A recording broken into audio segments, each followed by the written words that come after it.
Okay, hi everybody. Welcome to today's session. Today I'll be speaking with Scott Case, a Williams alumni who is the founder of Recurrent. Scott, thank you for coming. Hi, good to see everybody. Yeah, and so just to start off, can you tell us a little bit about your time at Williams? Sure. So let's see, graduated in 1998. I started in fall 1994. From a tech perspective, like important time that I think it was the first year that first year students got email addresses. And then the World Wide Web, was just sort of emerging, which turned out to be a really important sort of thing for me from a career perspective. But academically, I was a poli-sci major and then converted to poli-sci and econ, like double major. I just started like kind of learned about economics and I was like, oh, this is really cool, But I was a late bloomer, I think, both in that regard and I would also say academically in general. I think I could have benefited from a gap year in between high school and college. I put it that way. Not to like for partying perspective, I just like wasn't really like, I don't know, ready to have the mindset to be a student really in college. But I made it through fine. Let's see, like my social group, I sang in an a cappella group. I sang in E flat, so it was kind of that was like really has set me, has been like long lasting, lifelong friends through that. And I don't sing anymore though. just have the friends. Yeah, and then just I think what was interesting. I mean, I mentioned like I was actually I had a work study job working for the public affairs office for the college. That was like the one I just randomly was assigned. And my fall of my freshman year, 1994, the PR department was like, "We've heard of this web thing. Like, we think we need a website." So, like, they were like, "Can you do that?" And I was like, "I don't know. We'll sort of figure this out." So actually built the first like Williams.edu homepage, um, and from there, and it was just literally by like looking, going like view source on like the websites that were out there already and sort of working out what HTML was, which is self-taught. I never took any computer science classes in college. But from that like kind of starting point, and I feel like this is like when you could, back when you could sort of bumble your way into a tech career, without any kind of CS, because the bar was so low, I think. But from that standpoint, I ended up like interning over the summer with Tripod, which was Bo Peabody and Kara Berkowitz. They like had this. It was like the famous Williams startup, right? So I interned for the summer there and had an awesome time, and then ended up like doing websites for like other college departments, and then eventually I was like I quit my work study job because I realized that I was getting paid. I think it was the very top like pay grade. I think it was like $7.20 an hour or something like that, and I realized I could get $35 an hour if I just quit and contracted out my time. So I was like I quit my work study job and I was like building websites for like random people all over the country, and then also contracting back to Williams like but at $35 an hour instead of $7 an hour. Um, so that was like my it's probably the formative aspects of my time at Williams, um, that then ended up weirdly leading to my career. Yeah, that's really great. And so I know you've done a lot of things since graduating from Williams. So could you just walk us through kind of the different phases in your career and go all the way up right now to Okay, founding Recurrent? sure. Well, the way it started was like a super random, like I guess maybe a little bit less random than like, hey, can you build Williams's first website? The I was the way I got my first job, I was like interviewing for consulting jobs like everybody else, and I remember being like I was in the career center having just finished. I was like dressed up in my suit and I had just finished an interview with like Monitor or something like that, and I had an astronomy class right after that, and I knew, but it was mostly undergrad, so I was like, I knew if I didn't have time to go and change right out of my suit, and so I knew if I like went to this class, I was gonna like people were gonna like laugh because I was in the suit, right? And so I was like, okay, what can I do to productively skip this class, like, so I don't feel bad about myself. And there was another company that I'd never heard of, this company called Exeter Group in Boston, like small like tech consulting company, and somebody had crossed out their name on the interview list, and I was like, oh, I like looked at the brochure and I'm like, oh, I'll just show up for this, right? And so I walked in, you know, and just like interviewed what for a, basically it was like a technology consulting job. And that company, they had this like software product arm as well. And the recruiter who was there was like essentially like brought me back to Boston for not for a consulting job, but for a software product management job, because she sort of like looked at what I had done. Essentially, I was doing the tech product management job for my own small business, during while I was in school, and that ended up the job that I got, and like just sort of like launched my career from there. So that was like 3 years. So that was like 1998. Just went into the like had the fortune to graduate into the first tech bubble, and like I didn't know that was happening. All I knew was I was like had some money for the first time in my life and was like investing and thought I was like the God's gift to investment, because I just like you just buy the stuff and it just goes up. I'm like amazing at this, right? And but then obviously like I was not amazing at it and I had no idea what I was doing. When I'd actually I applied to business school in 2000. I hadn't quite left my job, but I applied to business school in 2000, sort of like right as the tech industry was crashing, and I got waitlisted everywhere I went, and I applied to, and just because everyone was like, "Oh, I'm going to go seek shelter in this from this like storm," basically. And sort of like ended up spending a little like an extra year, somewhat underemployed, having fun, and then ended up going to MIT for business school the following year. And from there, I moved back out. I grew up in Tacoma, Washington, so I moved back out to Seattle. And after business school, found this like cool job in the online advertising tech industry that was just like this company called Aquana that was ended up getting bought by Microsoft for like $6.5 billion. After I did not found this company, it was just like I was like a worker bee in it.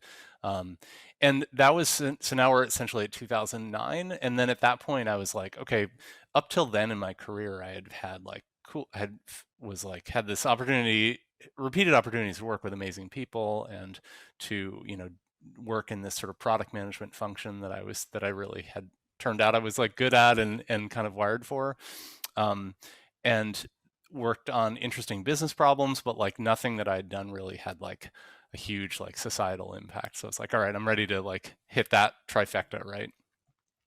So I helped start this company. I just met up with through a network connection, met up with a couple of guys who were starting this company called Energy Savvy, which was we help people make their houses more energy efficient. It was a software play. We ended up working with electric and natural gas utilities to help them with their energy efficiency program. So in Massachusetts, like there's a brand called Mass Save, which they do like home energy audits and stuff like that. Well, they used our software for like years and years.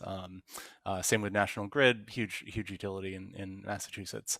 So I was, we all at the beginning of that, we all sort of assigned ourselves like titles, like C-level titles, like literally actually before that we hired the fourth person, we were like, all right, like who's CEO, who's CTO, and then I was like, the one left over was Chief Operating Officer, and I sort of like Googled that, and I'm like, cool, that's me, like, so talk about being like unqualified for the job, like, but it was fine, right? And so at that point, like we ended up running that company for 10 years, raised 27 million in venture funding, just amazing experience, incredible team. And then sold, let's see, in 2019, we were acquired it's sort of like a private equity funded roll up by a company that was somewhat larger than us in our space. It was a partner of ours. And like coming out of that, I'm like, all right, well, clearly I'm not done with like we haven't fixed climate, right? So I'm like, I'm ready for my next round, and so I kind of got this. I was looking around at what the different opportunities were, and ended up like it was like the big change from 2009 when the last time I had sort of really thought about things were there's like batteries everywhere on the road, like with wheels on them driving around. I'm like, what are these things? Like, what are they doing? And so all the ideas that I was looking at were around electric vehicles and car sharing and, reusing decommissioned batteries and all sorts of different things. And the idea for Recurrent was one of the sort of four that I was vetting, and ended up the one that I went with. That's great. So could you just speak more specifically to the actual idea generation process and founding of Recurrent, and then speak to like what exactly you do today? Sure. Yeah. So the idea generation process,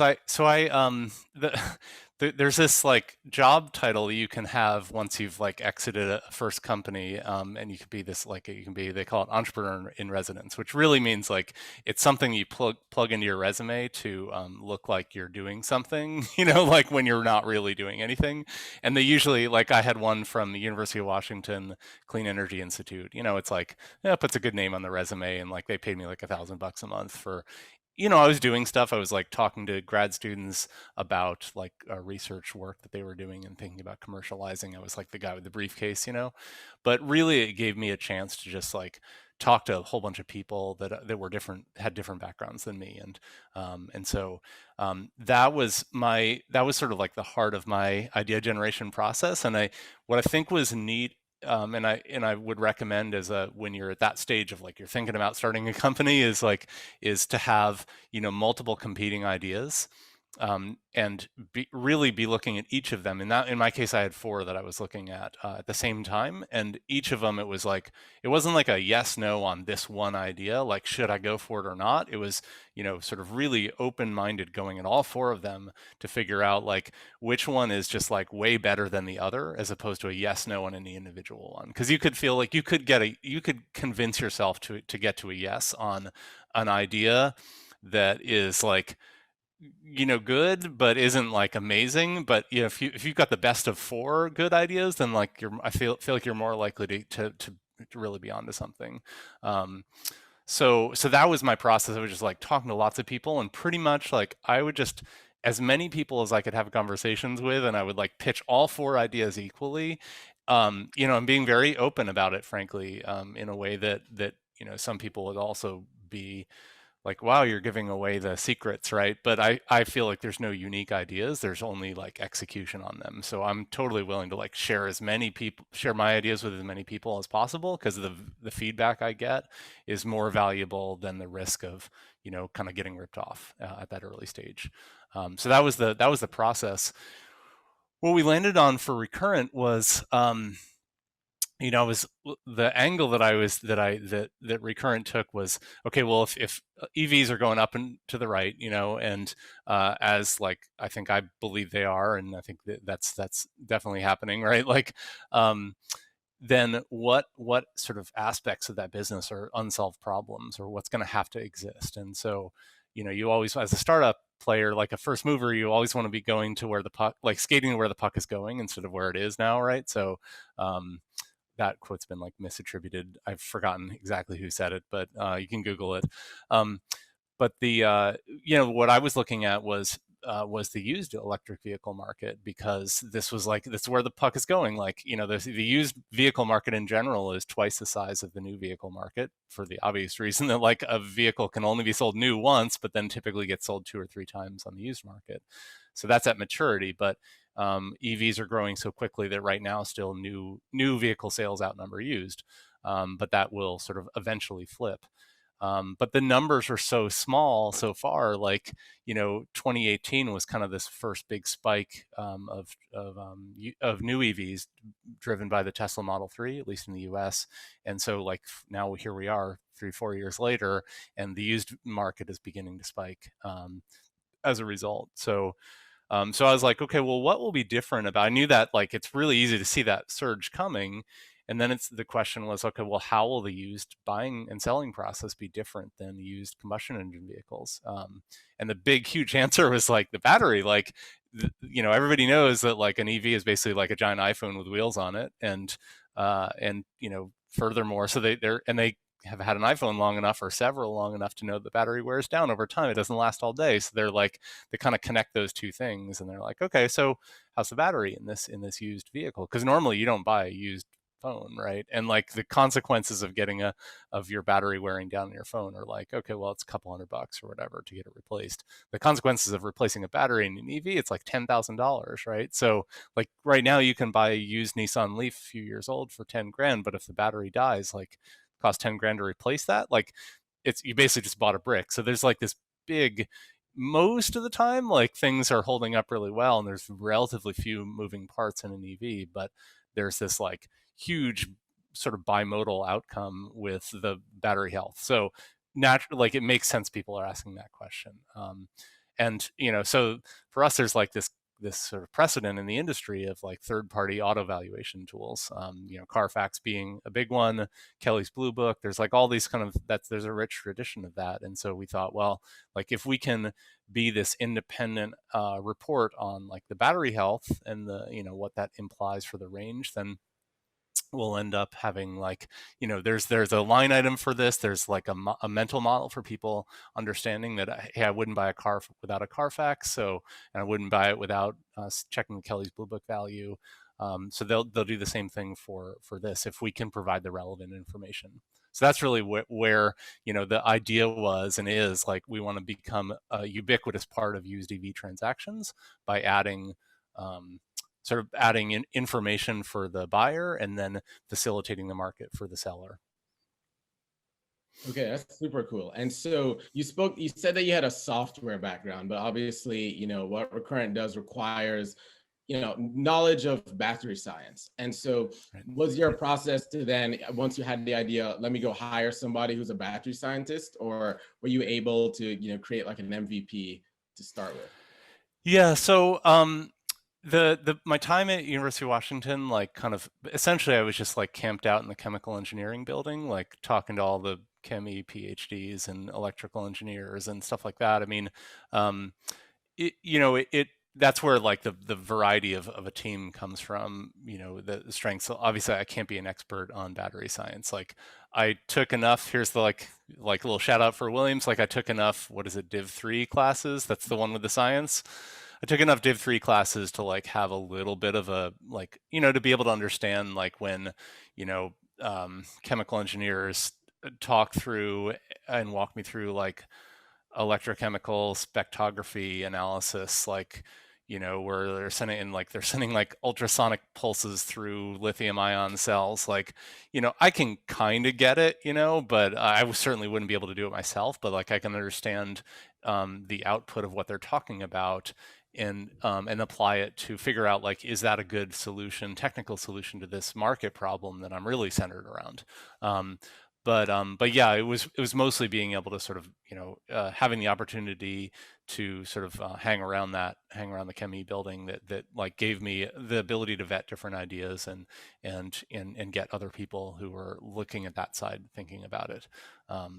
So that was like an important strand of DNA, and then the third important strand is like the actual sort of software engineering talent, and that's where like being in a tech hub like Seattle and having established a network here over the course of 10 12 years gave me essentially led me to my technical co-founder who doesn't have a battery science background. Like he's just like multiple startups in the Seattle sort of tech ecosystem, and sort of has built like marketplaces before, and so that's like the three strands. Like there's the business market sort of angle, that's me, and the software engineering angle, that's Kyle, and then the data science, battery science angle, and then we've got a couple of folks from that UW program that are sort of like bringing that aspect of it in.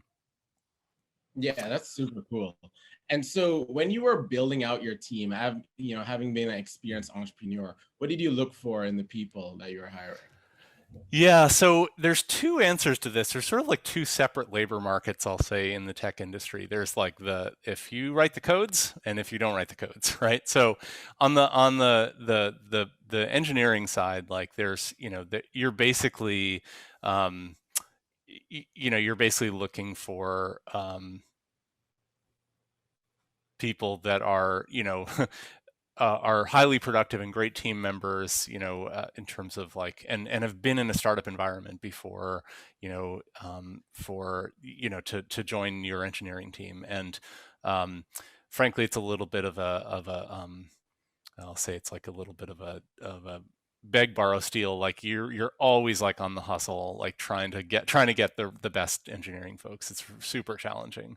Um, so that's like a little bit of a one side, and there's like code tests and stuff like that. And I don't run that. My CTO basically like kind of makes the calls. But we have an extra layer that's, I think not every company has, is like we don't hire, even if somebody is like a brilliant, amazing software engineer, but they're like a jerk, like we don't hire them because we know that that doesn't work in team cohesiveness and it drags down everybody else. So like it's not worth it.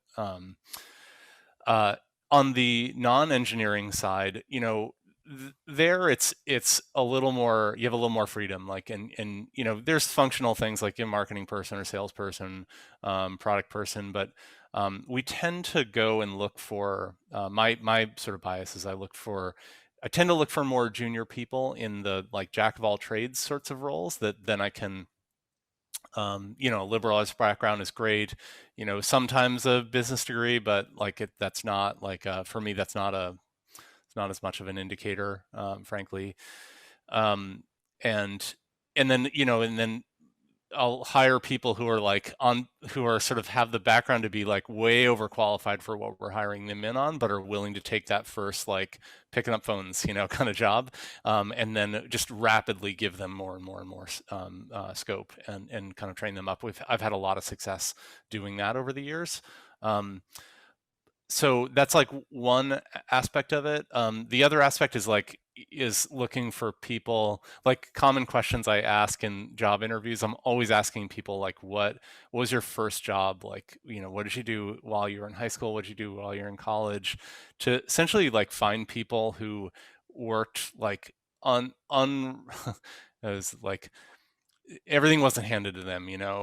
They had to work, while they were growing up, and had to work jobs that were, relentless and not rewarding, and just like dirty work. Because I feel like that's those kinds of people are going to be willing in a tech in tech company. They're willing to sort of like shift to whatever the job is and not have an attitude about it and just be like, hey, this is what needs to get done. Like, I don't care whether it's a glamorous task or not. Like, if this is what needs to happen for the sake of the company, like I'm in. And I feel like that's super important in a startup when like you never know. Even the CEO like could be working on something that's like super dumb, on any given day, or it could be like in the venture meeting making the pitch like the next day. Like, and I don't care what it is that I'm working on, but I want to obviously like try and do the highest value stuff that I can. So it's really helpful to have other people around that do that. I guess the last thing is just like, this often comes with the rest of it, is like I look for people who have demonstrated in the past that they are not just willing to sort of identify unsolved problems, but like identify a problem that nobody is paying attention to, pick it up, solve it mostly, maybe check in if it's a big deal. Like, hey, I noticed this, here's what I'm working on as a solution. Like, is that going to cause any unintended consequences? And then, just checking in, and if that's usually they're right, and just like, okay, go, great, solve that. So it's an owner mentality is the from all the way at the even at the entry level. And there's that one's a tougher one to identify in an interview process, and to identify somebody who's like pretty young in their career for that. But there are stories that people can sort of tell from their past work experience where they kind of, there's a little signal that's probably one of those people. The more colorful term for them is like people who like somehow find themselves being the shit magnet at their company. Like, that's a good sign that you're probably one of those people that picks up problems, and it's not a bad thing. Like, the fact there is shit lying around at every company, and if you happen to be the one that ends up like somehow like owning all of that, that's a good sign. Like, yeah. So Yeah. And so in your background, I see that you're one of the founders of a nonprofit called Ada Developers Academy. yeah. Just wondering how was that different, or were there any like similar challenges in founding a nonprofit versus founding a for-profit company? Yeah, so Ada's awesome. It's we basically started this as a this was I think 2013 roughly, when the tech industry was just kind of waking up to the fact that it was a whole bunch of white dudes like working on in software. Google and Apple and Microsoft were just like at the stage where they were starting to publish their statistics. And but not doing anything about it particularly. So myself and my co-founder thought like, hey, we should like actually like start the needle moving on this. And at the time I was like chief operating officer for Energy Savvy, like well into that work. And by the way, can you hear my little like Slack notifications, the little dot No. dot dot? Okay, cool. I'm just gonna just pause for a sec. I'm just gonna pause notifications. It's distracting me. So okay, there we go. Yeah, so we were just like, hey, let's just do something about this instead of just complaining about it. It is not pausing my notifications. Why is this stopping? Pause notifications. How about I just quit Slack? Okay, let me try that. And the other sort of the other thing that we were working on that was happening at the same time was the emergence of the software dev boot camp, where it's like people would go in like adults would go in like 10, and it was like the promise was like, hey, 10 weeks, you're not a developer and you've got some aptitude, we'll teach you how to be a developer. You can get that. You can essentially transition from one labor market to the other. And so there was this like boot camp thing that we thought, well, there's a model there. If we created a dev boot camp that was entirely focused on women who are transitioning into careers in tech, like there's a way that we could begin to address the entry level supply problem for software engineers. Frankly, from my perspective, it was initially a pretty selfish play to like hire more engineers and diversify our team at Energy Savvy, like the company that I was running, because it was my job to do the recruiting for it. And that it turned into like so much more. I mean, we started our first cohort. We had 16 women in the first one. It was a 12-month long program, including a 6-month internship, and by sort of midway through the internships, every single one of the companies was like, these folks are amazing, like can we hire them full time right now? And we had to sort of say, hey, actually wait until the end of the internship. And then we had this like incredible almost 100% conversion rate from intern to full time, and all the companies were like, hey, if you can do 10 times that number, we'll pay. And that was the model, by the way. It was like we wanted to make it accessible for anyone, to anyone who had the technical aptitude to make that job leap, regardless of whether they had the means to pay or not. So we actually sort of set it up as a companies would pay to sponsor a spot in the class, and then they would get an intern for it ended up being 5 months in the end. And so that way it was tuition free, entirely for the participants. Just sort of blew up, and now we've graduated 500 women already. Like it's another 100 every year. It's maybe 600 now. It's like ridiculous. And the organization's now like one of the finalists for a $10 million grant from Melinda Gates. And it's to go national. So far we've just been in Seattle, so it's really cool. I spent thousands of my own hours on this. It went way beyond just the like hiring source for Energy Savvy. But to get back to your question, which was like, how is founding a nonprofit different than a business, a for-profit? Well, like I don't think that what we started was a typical nonprofit, because we started something that would be fee for service, right? Like it was like we figured out a business model as opposed to figuring out something that was going to be supported on donor dollars. So Ada, unlike most other nonprofits, is like 90% covered in fee for service. Essentially, like a company pays, I think it's like $40,000 right now to sponsor a spot, and they get an intern for 5 months. As a result of that, the intern gets a stipend, everything like that. But it's and there are like we do some donation work and grants and stuff like that, but that's mostly to fuel growth as opposed to sort of cover the program once it's up and running. All of the people that were involved, I mean, it was like early on, were all like network contacts of mine in the tech industry in Seattle, and none of us had been involved in nonprofits before, so um, we really built a business that like right from the beginning, from year one. We did get a little bit of money from like $100,000 from the Washington State for like a economic development fund that was helpful as seed money. But in the first year, we ran a surplus, like not a huge one or whatever, but it was like we were always profitable. You're not supposed to say profitable for a nonprofit, but like we always at least broke even, and then we're able to use that money to essentially like put into a rainy day fund. You always want to have an operating reserve as a nonprofit. And then now it's like I finally last August stepped down from the board chair role once it had sort of gotten big enough and stable enough that I felt like I could step away. But it's I don't know how to found a regular nonprofit. Like what we did was founded an organization that sort of bridged the gap between tech and nonprofit. We did it as a nonprofit because we knew that we needed tons and tons of people to volunteer, people in the tech industry to volunteer to mentor and network with our students and sort of help them, in their first steps in their new careers. And so that sort of organizational model was right for us. We didn't think people would do that if it was a for-profit business.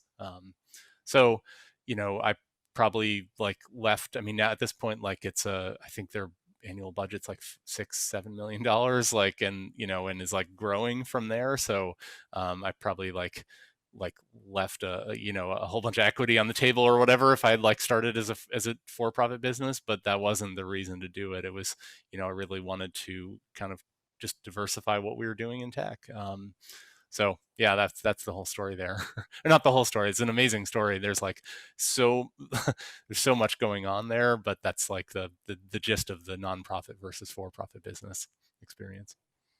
Yeah, that's a really amazing story, and we're all about giving back, and I think the work you're doing is really important. And I just want to touch back on something you mentioned before, Okay. when you're saying that the people you like to hire are, kind of go-getters who take ownership in a way.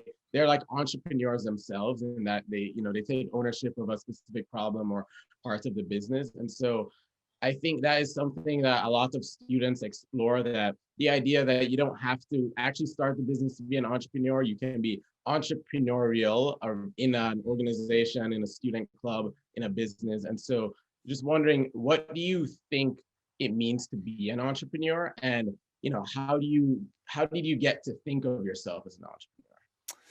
Yeah. So I guess I think I liked what you said about being entrepreneurial rather than an entrepreneur. Um, Although early on you can do both. I mean, I think that like my work study at Williams that turned into this like web development job, or business really. Pretty sure I didn't like do the taxes right to actually call it a business. I don't think it was an LLC or whatever, um, but that was, I think, an example of being entrepreneurial. Just like, oh, it's great, people need this service, like I'm providing it in this unique way at the time, so let's do it. Nowadays, like I think it's like um, it's like the side hustle. Like you can have a side hustle in college and high school or whatever, in your first job, even if you go and work for like big co, you can still, you can be entrepreneurial within your job. And you can start stuff and sort of like do that within the framework of your job. But in most cases, you can also have like a, gig on the side that is either it's a nonprofit or it's like not competitive with your current company, that gives you a chance to kind of to kind of like build that muscle and get going for when you do it for real. A, a s- an example of like a sort of a unrelated or somewhat related example of like building a muscle before you do it for real. So in business school, I took this class on negotiations. It was like a semester long class on negotiations, and I full on feel like that in the time I have since then, that what I learned in that class like more than paid for the MBA overall, like in terms of like deals I've gotten, and like things I've negotiated that I wouldn't have done before. But one of our first assignments in that class was to go home and negotiate for three things that we had not, like you wouldn't normally like kind of negotiate for. So like I like that day I walked into a Dunkin' Donuts and like walked up to the counter and ordered my donuts and then tried to bargain the like for the donuts, right? Like no one does that, right? But it was, and I didn't wasn't successful, but it built the muscle of like being willing to ask. And I think some culture people from some cultures are more willing to negotiate than others, but most like the dominant American culture is like that was a socially deviant sort of like thing to do, right? That is not normally done. um, so I think that there's an equivalent of like, I'm not sure that entrepreneurship is socially deviant, but it's like there's an equivalent, like you can build muscles of like recognizing market needs that are not being met and just sort of like going the other direction when everybody else is going this way. And do that in small ways while you're still like, building up your career. Did that kind of like answer the question that you were going for there, or was there another piece to it? Yeah, I think that answered the question. I just wanted to kind of like dig into that. While I do a big part of this summit is getting people to realize they too can be an entrepreneur. Anyone can start a company in college. I think, Yeah. especially for a younger student, it might be daunting, but I think starting to being entrepreneurial and, like you said, like growing that muscle can like help you build that confidence and build the skills. Even if you're not realizing it, then you get to the Yeah. point you realize, oh wow, I can do this. Like I basically know how to make my own app, enter a pitch competition.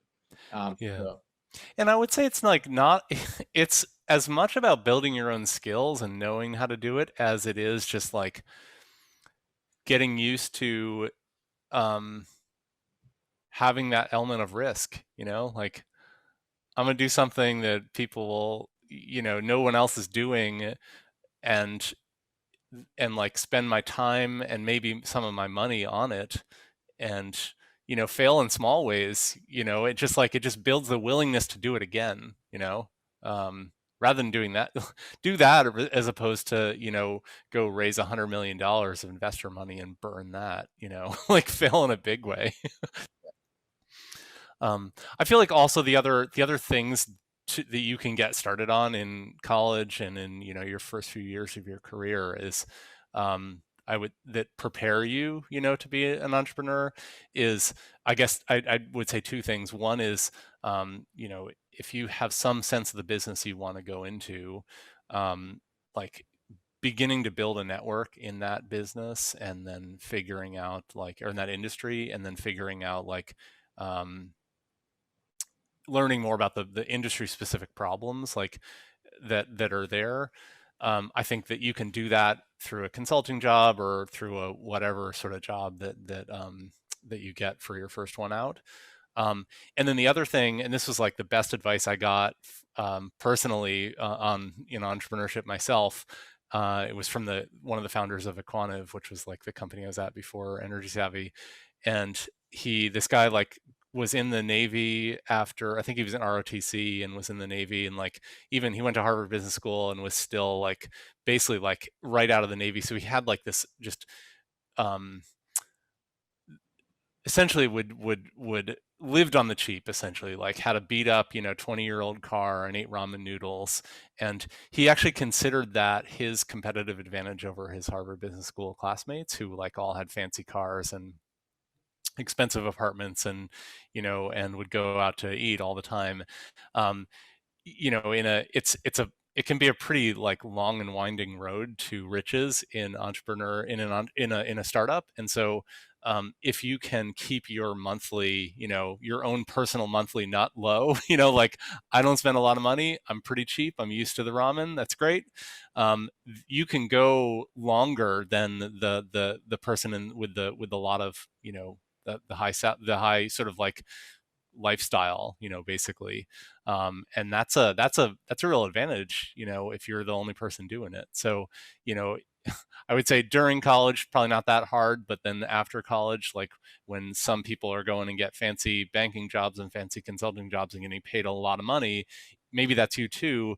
But if you don't sort of like scale up your lifestyle at the same time, and you sort of stay cheap on the sort of like the cost side, um, you're sort of building up that muscle for when you are going to need it later on, when things can be pretty thin on the startup side. Yeah, so on that point specifically, a lot of, most Williams students still today go on the path. Like most people go into investment banking or consulting, a few people are going into tech now. And I think a lot of people will say like, oh, I would love to like be an entrepreneur. I'd love to start a company. I'd love to work at a cool company like Recurrent. But I think part of it is that we're not really exposed to startups as much as we are the big companies that come to campus. But Yeah. also students feel like it's kind of the only way. And people will say, oh, I'll start here, work a few years, and then figure it out. I just want to know if you had insights into that, in the sense that would you advise students to, if you're interested in working for a startup, just go straight to a startup. You probably get paid less straight out of college than the path, but you'll learn so much more. Yeah, I don't know. I think that for the first 3 or 5 years, like it's fine to go and work at the big company. One thing that I think is the sort of the problem with Williams, frankly, is the brand. Like, as further away you get from Western Massachusetts, the fewer people have heard of the school. Like out here in Seattle, I still get a lot of like, oh, is that William and Mary? Like, just the most annoying thing. But but as a result, I think Williams students need, there's not like a brand name on the top of their resume, and so I actually think that there is some value to having like a rubber stamp of like a recognizable name in your first job or two or in grad school. I think that can actually help, and is worth it for, even if you don't want to go to a big company forever. If you go to, you know, McKinsey, or if you go to Google or whatever, like that stamp is probably important, for like opening doors for you later. Um, However, during that time, I think you can sort of like do the things we talked about earlier, being entrepreneurial, having side hustles, and like keeping your own personal lifestyle cheap, even though you're getting the big bucks. Um, yeah, I don't know, having sort of been, I'm not sure that there is an awesome, I've just sort of established that it's not necessary to, or my opinion, not necessary to go straight to a startup if you want to go to a startup eventually or do it yourself eventually. Um, and then I'll kind of talk about from an employer perspective. Startups, each individual startup has so few hires to do compared to like a big company, that it's pretty tough to make the trek out to Williamstown to like recruit on campus, for me. So I don't know that there's an easy path that is possible there. And then the other issue is like when you're in college, like you don't really know. You may get lucky or whatever. You may sort of like meet somebody or whatever, but I'm not sure that you really know, like, are able to gauge like which startups are actually like good ones to work at, because it's a good team and it's a good, problem that they're working on. Everything sort of probably looks pretty shiny to you, and you don't know really anybody. I mean, the best thing you're going to be able to do from gauging the management team and gauging like the quality of the overall team is like, you'll be like, all right, are there any Williams alums here? And then you'll try and ask talk to that person, because there's some degree of trust. 10, 15 years into your career, like you've worked with a lot of people. And so right now, like if I go to hire somebody in the Seattle area, or even probably Boston as well, I go to them on LinkedIn, and like 9 times out of 10, I have a second degree connection to them with somebody that I can like just do a back channel reference and be like, hey, who I've worked with before, or I have a partnership with from a past company, and I just be like, hey, is this person good or not? And when like a lot of people at this point, like who are applying to my company, will just quietly die a death because they sucked, like, or they wronged somebody, in the past that I trust, or like had a bad exit from a company before, and then I'll just like quietly like shove them in a drawer.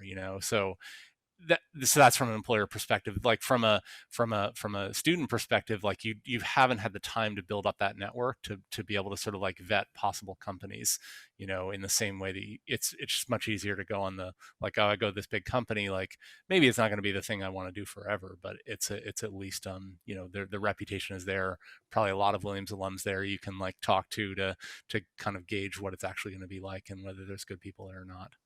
So yeah, I feel like that's probably the a fine path, and probably the one that's most open to people that are early on. Yeah. And would you have any other advice for current Williams students? Maybe just interested in entrepreneurship. They might not have, the next recurrent idea in their heads, but what So advice? here I want to do like I want to show a graph. I want to show a little like, oh, where is this? Here, this guy. I'm gonna go, I share screen. Oh, into this. So the Dunning-Kruger effect talks about like how much you think you know about something as you like begin to actually understand about it. And so there's this factor of like when you first start with a task, you're like, oh, this is pretty simple. Like I got this, and your confidence goes like really high. So this is like you know enough to be dangerous. That's like the common thing. And then as you sort of like open, this is like assuming this is not like opening a jar or whatever, it's some tougher sort of task like starting a company, for instance. As you learn more, you're like, oh my god, I actually don't really know anything, and then eventually you sort of get up to this area, right? So my variant, like the case variant of the Dunning-Kruger effect, I guess, um, is your people's confidence over time in their life on like how much I know in general about how life works and how everything works, right? And it's going to be a little bit different, right? There's like, when you're 6, 7 years old, everything, and you're like, you're up here, right? And then it goes down again. And then when you're a senior in high school, man, you know everything at that point, right? Everything there is to know. And then you get to college, like I was like one of the best students in my high school, and then I was like solidly middle at Williams when I got there, right? But then it goes back up again, and I think you sort of have these sort of like moments. And I would say, like from my experience, like I can't project further than age 45 because that's where I'm at. But and maybe I'm at another peak of Mount Stupid at this point. But I feel like this really in your early 20s, you're really like down here, right? And so I think like you kind of get, there's these famous entrepreneurs, Mark Zuckerberg and Bill Gates and stuff like that like started companies at the peak of their Mount Stupid. Now there's exceptions, right? I'm not calling Bill and Mark stupid at that time, but that's like those stories are the ones that stand out compared to the hundreds and thousands of people that have done this before. Really though, I think that if you look at the data on when by the numbers most people start successful businesses, it's much later, and it's after you sort of pass through that, like you thought you knew everything, turns out you didn't, you get in the real world and you didn't, spend a few years there, late 20s, 30s, even 40s, that's where like you've reached that sort of like whatever these call slope of enlightenment and plateau of sustainability. That sounds awesome. But I think that's probably a better time to be thinking about starting a business, because you've sort of built up the skills. You actually know the things about life and about how business and in this case tech works, compared to you think you know all those things.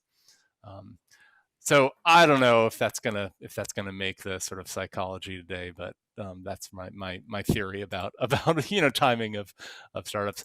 The only other thing, I think the last thing I've got is just again that first couple of jobs is about finding like your tribe of people that you want to work with, like the team, building up that network. It's not just about vetting possible hires or possible employers, but it's also about like eventually finding the group of people that you want to start that company with, and then probably you want to start another company after that. Like, Recurrent, we have now 4 former energy savvy people from my previous company that have brought along with me, and frankly we didn't have to do full interviews. It was like, I've worked with you for years, like you're awesome, like, and same, sort of feelings mutual. And so that's where, frankly, started this company in the middle of the pandemic, so I've never been able to do in-person interviews for Recurrent. So that like extra level of trust have built up from previous colleagues is just has been super important for us. But I think that there's that same thing, you see that all the time. There's like the PayPal mafia and